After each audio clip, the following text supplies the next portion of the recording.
ಸ್ನೇಹಿತರೆ, 2007ಕ್ಕೂ ಮುಂಚೆ ನಾವೆಲ್ಲ ಜನವರಿ 14ನೇ ತಾರೀಕಿನಂದು ಸಂಕ್ರಾಂತಿ ಹಬ್ಬವನ್ನು ಆಚರಿಸ್ತಾ ಇದ್ವಿ. 2008ರಿಂದ ಜನವರಿ 15ನೇ ತಾರೀಕಿನಂದು ಸಂಕ್ರಾಂತಿ ಹಬ್ಬವನ್ನು ಆಚರಣೆ ಮಾಡಲು ಶುರು ಮಾಡಿದ್ದೇವೆ. ಯಾಕಂದರೆ ಸಾಮಾನ್ಯವಾಗಿ ಸೂರ್ಯನು ಧನುರಾಶಿಯಿಂದ ಮಕರ ರಾಶಿಗೆ ಪ್ರವೇಶಿಸಿದಾಗ ಮಕರ ಸಂಕ್ರಾಂತಿಯನ್ನು ಆಚರಿಸುವುದು ವಾಡಿಕೆ. ಇಂದಿನಿಂದ ಮಿಥುನ ರಾಶಿಯ ಪ್ರವೇಶದವರೆಗೆ ಉತ್ತರಾಯಣ ಪುಣ್ಯಕಾಲ ಎಂದು ಕರೆಯಲಾಗುತ್ತೆ. ಮತ್ತು ಪ್ರತಿ ವರ್ಷ ಸೂರ್ಯನು ಮಕರ ರಾಶಿಗೆ ಪ್ರವೇಶಿಸಲು ತೆಗೆದುಕೊಳ್ಳುವ ಕಾಲ 20 ನಿಮಿಷ. ಇದರ ಗಣನೆಯ ಆಧಾರದ ಮೇಲೆ ಪ್ರತಿ 3 ವರ್ಷಗಳಿಗೊಮ್ಮೆ 1 ಗಂಟೆ ಮತ್ತು ಪ್ರತಿ 72 ವರ್ಷಗಳಿಗೊಮ್ಮೆ 1 ದಿನ ಆಗುತ್ತದೆ. ಈ ಲೆಕ್ಕಾಚಾರದ ಪ್ರಕಾರ ಪ್ರತಿ 72 ವರ್ಷಗಳಿಗೊಮ್ಮೆ 1 ದಿನ ಬದಲಾಗುತ್ತೆ.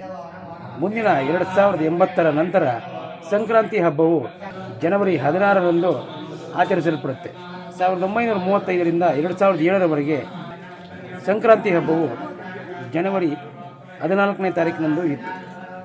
2008ರಿಂದ 2080ರವರೆಗೆ ಅಂದರೆ 72 ವರ್ಷಗಳ ಕಾಲ ಜನವರಿ 15ರಂದು ಸಂಕ್ರಾಂತಿ ಹಬ್ಬವನ್ನು ಆಚರಿಸಬೇಕಾಗುತ್ತೆ. ಹೀಗೆ ಪ್ರತಿ 72 ವರ್ಷಗಳಿಗೊಮ್ಮೆ ಹಬ್ಬವು 1 ದಿನದ ನಂತರ ಬದಲಾಗುತ್ತದೆ. ಈ ರೀತಿಯಾಗಿ 14ರಿಂದ 15ನೇ ತಾರೀಕಿನಂದು ಬದಲಾದ ಸಂಕ್ರಾಂತಿ ಹಬ್ಬದ ಪ್ರಯುಕ್ತವಾಗಿ ನಮ್ಮ ಗವಿಗಂಗಾಧರೇಶ್ವರ ದೇವಸ್ಥಾನದಲ್ಲಿ ಸೂರ್ಯದೇವನು ಮಹಾದೇವನ ದರ್ಶನವನ್ನು ಪಡೆಯಲು ಉತ್ತರಾಯಣ ಪುಣ್ಯಕಾಲದ ಇದೇ ಮಕರ ಸಂಕ್ರಾಂತಿಯ ಹಬ್ಬದಂದು ನಮ್ಮ ಬೆಂಗಳೂರಿನ ಗವಿಗಂಗಾಧರೇಶ್ವರ ದೇವಸ್ಥಾನದಲ್ಲಿ ವಿಸ್ಮಯವೊಂದು ನಡೆಯುತ್ತೆ. ಅದೇನಪ್ಪ ಅಂದರೆ, ಸಾಕ್ಷಾತ್ ಸೂರ್ಯದೇವನು ಮಹಾದೇವನ ದರ್ಶನವನ್ನು ಪಡೆಯಲು ದಕ್ಷಿಣಾಯನದಿಂದ ಉತ್ತರಾಯಣಕ್ಕೆ ತನ್ನ ದಿಕ್ಕನ್ನು ಬದಲಿಸುವಾಗ ಪ್ರಥಮವಾಗಿ ಮಹಾರುದ್ರನ ಅಂದರೆ ಗವಿಗಂಗಾಧರೇಶ್ವರನ ದರ್ಶನವನ್ನು ಪಡೆದು ತನ್ನ ಕಿರಣಗಳಿಂದ ಶಿವನಿಗೆ ಅಭಿಷೇಕವನ್ನು ಮಾಡಿ ತನ್ನ ದಿಕ್ಕನ್ನು ಬದಲಾಯಿಸುತ್ತಾನೆ.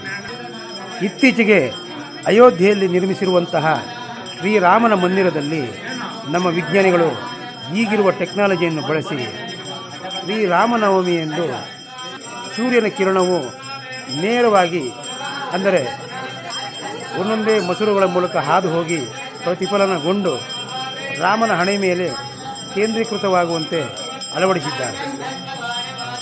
ಯಾವುದೇ ಈ ಥರ ಹೊಸ ಟೆಕ್ನಾಲಜಿಯ ಸಹಾಯವಿಲ್ಲದೆ 2000 ವರ್ಷಗಳ ಹಿಂದೆಯೇ ಗವಿಗಂಗಾಧರೇಶ್ವರ ದೇವಸ್ಥಾನದಲ್ಲಿ ಸೂರ್ಯ ರಶ್ಮಿಯು ಸೂರ್ಯದ್ವಾರದ ಮೂಲಕ ಹಾದು ಹೋಗಿ ಕಿಟಕಿಯ ಮೂಲಕ ನಂತರ ನಂದಿಯ ಬೆನ್ನನ್ನು ಸವರಿಕೊಂಡು ಕೊಂಬಿನ ಮೂಲಕ ಹಾದು ಹೋಗಿ ಶಿವನ ಪೀಠವನ್ನು ಅಂದರೆ ಶಿವನ ಪಾದವನ್ನು ಸ್ಪರ್ಶಿಸಿ ನಂತರ ಶಿವನಿಗೆ ಸೂರ್ಯ ರಶ್ಮಿಯ ಅಭಿಷೇಕವನ್ನು ಮಾಡುವ ರೀತಿ ಎಷ್ಟು ಚಾಕಚಕ್ಯತೆಯಿಂದ ನಮ್ಮ ವಿಜ್ಞಾನಿಗಳು ಅಂದರೆ ನಮ್ಮ ಕನ್ನಡಿಗರು ವಾಸ್ತುಶಿಲ್ಪಿಗಳು ಈ ಒಂದು ತಂತ್ರಜ್ಞಾನವನ್ನು ಅಳವಡಿಸಿದ್ದಾರೆ ಅಲ್ವೇ.